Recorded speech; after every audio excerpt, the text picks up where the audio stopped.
সার্জিস আলমের বক্তব্য শুনলাম, তো উনি খুবই ব্যথিত। অনেকেই বলার চেষ্টা করেছে তারা নাকি জেলায় জেলায় সাংগঠনিক সফরে যায়, এতে উনি খুবই কষ্ট পেয়েছেন। কারণ ওরা মূলত যায় শহীদ পরিবারদের খোঁজ নিতে, তাদের কথা শুনতে এবং বিভিন্ন জেলা পর্যায়ে নেতাদের সঙ্গে মত বিনিময় করতে। মূলত তাদের এটাই হলো কাজ। কিন্তু আপনি যে গলায় আজ কথা বললেন, আপনার কথার স্বরটা পাল্টে গেল কেন? এর আগেও তো আপনি মাইকের মতো সাউন্ড করে কথা বলেছিলেন।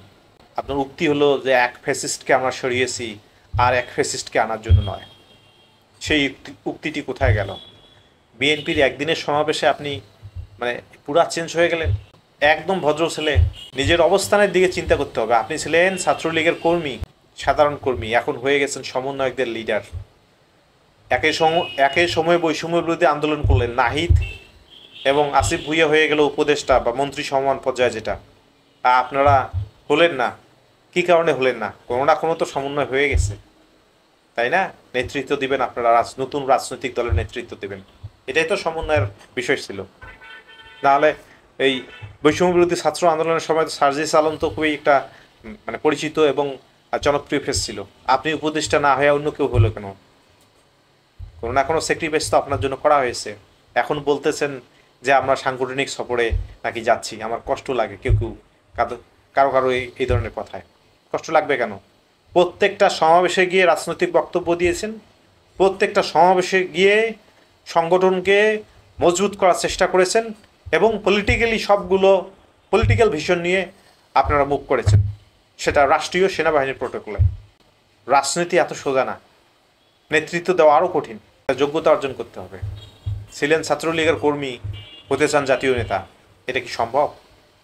বাংলাদেশে সবই সম্ভব, কিন্তু কোনো না কোনো দিক দিয়ে আপনার কোয়ালিটি থাকতেই হবে।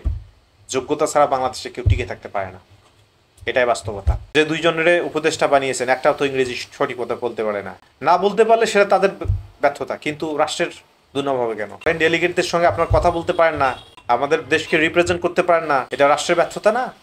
তো রাষ্ট্রের ব্যর্থতা আপনাদের জন্য হবে কেন? আপনারা এতই মেধাবী, মেধার জন্য আপনারা আন্দোলন করলেন। ন্যূনতম একজন বিসিএস ক্যাডার হতে গেলে তো আপনার নিজে ভালো জানতে হবে। তা আপনারা লিডিং দিয়েছেন, লিডার, আপনার মেধার চেয়েও মেধা থাকতে হবে। তো সর্বোচ্চ মেধা নিয়ে তারপর অধিকার আদায়ের দাবিতে আপনারা লিডারশিপ দিতেন। লিডারশিপ দেওয়ার জন্য অনেক মেধাবী ছিল, আপনারা দিলেন কেন? কারণ আপনাদের রাজনৈতিক আইডেন্টিটি ছিল এবং সেই রাজনৈতিক আইডেন্টিটি খাটিয়ে, সক্ষমতা খাটিয়ে আপনারা নেতা হয়েছেন। এই নেতৃত্বটা ছিল শুধু মেধার নেতৃত্ব, যাদের প্রচণ্ড মেধা, প্রচুর মেধা, সীমাহীন মেধা, তারাই এই নেতৃত্ব দিত। আপনারা হলেন কেন? কারণ রাজনৈতিক পথ আপনাদের চেনা ছিল।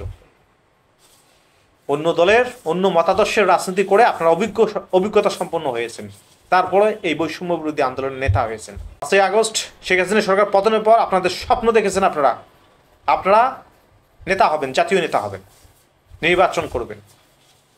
বোল্ড পাল্টে গেল, সুর পাল্টে গেল। বিএনপির একদিনের সমাবেশে বোল্ড পাল্টে গেল আপনাদের। কিছুদিন পর তো আওয়ামী লীগও নামবে, তাই না? চতুর্মুখী চাপ সহ্য করতে হবে, প্রস্তুত থাকেন। যে আওয়াজটা দিয়েছেন, যে ভোল্টে আওয়াজটা দিয়েছেন 60 ডেসিমেলে, তাই না? এটাকে নামানোর দরকার নেই, মানুষ ভুলে যাবে, বাংলাদেশের মানুষ ভুলে যায় তাড়াতাড়ি। কিন্তু আপনারা মনে রাখেন যে আচরণগুলো, উদ্যত আচরণ, অহংকারী আচরণ করেছেন, এগুলো কিন্তু চিহ্নিত হয়ে আছে। সুতরাং এখনো সময় আছে।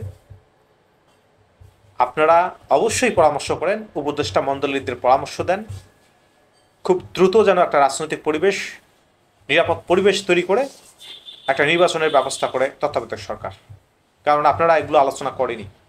যে চিন্তাটা করেছেন সে চিন্তা থেকে একটু সরে আসা। নেতা নয়, নেতার কথায় ভবিষ্যৎ গঠনের জন্য চেষ্টা করেন। ধন্যবাদ সবাইকে।